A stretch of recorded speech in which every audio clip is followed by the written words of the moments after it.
the stories making today's news. For more information, please visit our website at www.jis.gov.jm. Stay with us, Jamaica Magazine continues.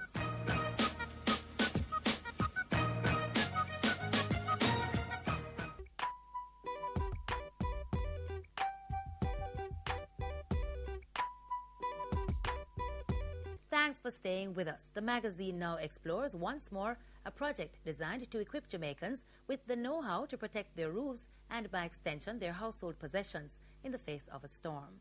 Water coming to me roof. You shoulda make it hurricane proof. That's right. If you know a hurricane come blow off your roof. Gustav might not have been a hurricane, but the tropical storm brought winds that caused devastation worthy of one. When the rains and the winds ceased, over 2,000 households were severely affected in the eastern end of the island. 400 houses were totally destroyed and another 1,500 severely damaged. The elderly, disabled persons and pregnant women were among those severely affected and who had very little or nothing with which to put the pieces of their homes back together. The needs of the 400 were dealt with by the government. The needs of the other householders are being addressed by ODPEM through the Tropical Storm Gustav Recovery Program. However, the program would not be possible without the assistance of the Department for International Development, DFID. The work that DFID does is about reducing poverty, and this was a catastrophic event that destroyed so many people's houses, their livelihoods, and we thought that it was very important to be able to contribute to the international effort to help the people whose houses have been destroyed by Hurricane Gustav. DFID manages the United Kingdom's aid to poor countries. £500,000, approximately 70 million Jamaican dollars, is being pumped into the Tropical Storm Gustav Recovery Program. While the project primarily seeks to retrofit roofs, in extreme cases, housing units are provided for the most vulnerable. The house being worked on belongs to Winston Scott. He's lived in Crystal City for some time now and has been affected by every storm and hurricane that have hit. When rain fall, Louise blow in the water upon me. And the tap come from the top, I have to move the bed in the middle of the house when the rain fall. But thanks to the ODPEM DFID retrofitting program, he won't be getting wet for a very long time. I like the project. I feel like I will feel safer now. I give thanks to the help that I get. ODPEM's David Rochester is the project's technical assistant. He tells us what's been done to Mr. Scott's house.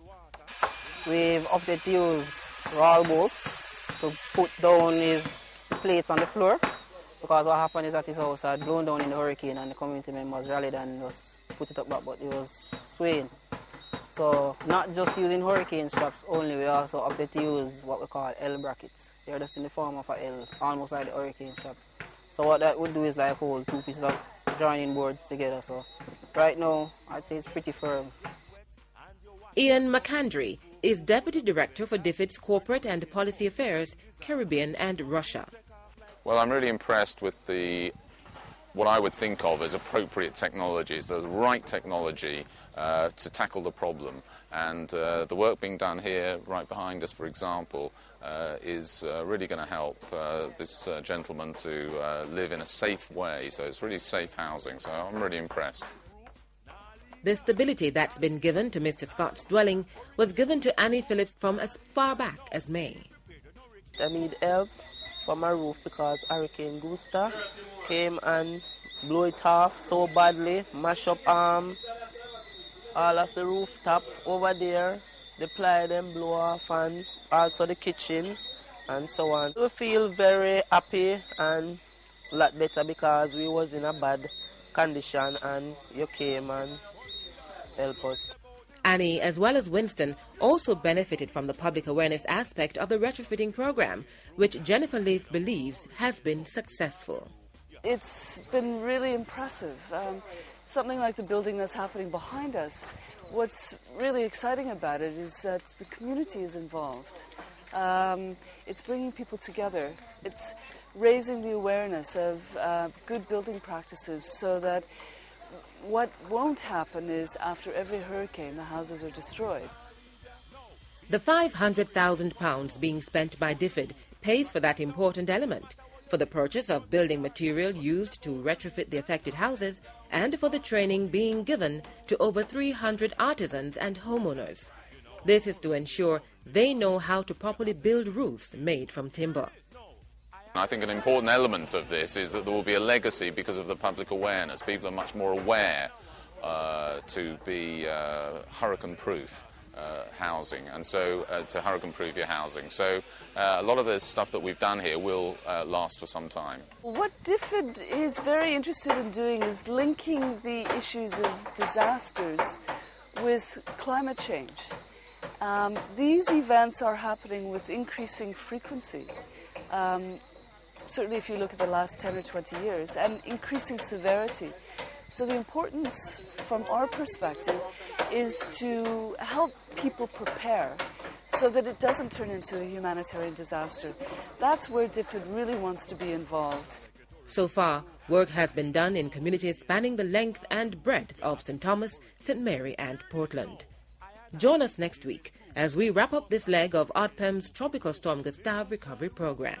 Hurricane, and that can't happen to me again, 'cause thanks to ODPE.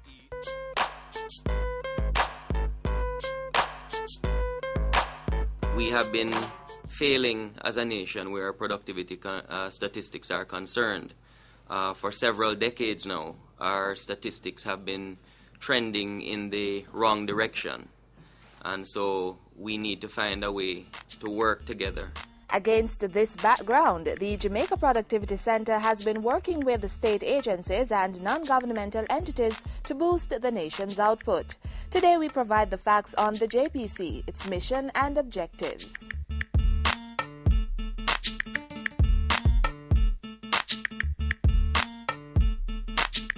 Formally inaugurated in April 2003, the JPC is a national productivity organization with tripartite partners. These are the government, the Jamaica Confederation of Trade Unions, and the Jamaica Employers Federation. In this partnership, the JPC serves as the focal point for promoting productivity and providing related products and services that will facilitate sustained improvements at the national, sectoral, and enterprise levels. At the Productivity Center, our customers include the government, unions, private and public sector organizations, and the general public. The center utilizes the observation of National Productivity Awareness Week to highlight how sustained productivity impacts the nation's competitiveness in the global marketplace. This year's observation started on Monday, and the activities will continue through until Thursday. We look at providing training and development opportunities for productivity improvement for the individual and for businesses and organizations in general. And in order to satisfy that, we're actually having a number of seminars and workshops, and there are a number of themes that will be coming out that support productivity in those workshops. The first one of those is looking at tools for productivity improvement and economic survival. And the theme for that particular stream of activities is fostering productive enterprises and tools for productivity improvement and economic survival. The theme for the overall workshops is transformation for competitive advantage. The 4th Annual National Productivity Awareness Week activities are being staged at the Knutsford Court Hotel in Kingston. Decision makers and employees in the private and public sectors are invited.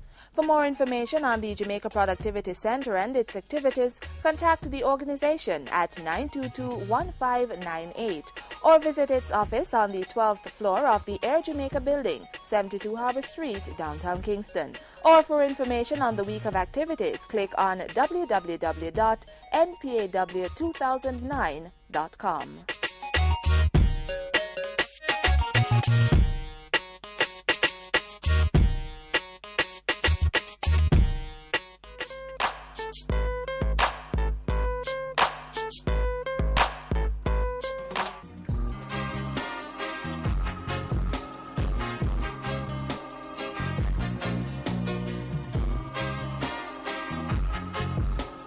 In our health feature today, we focus on cerebral palsy and how one organization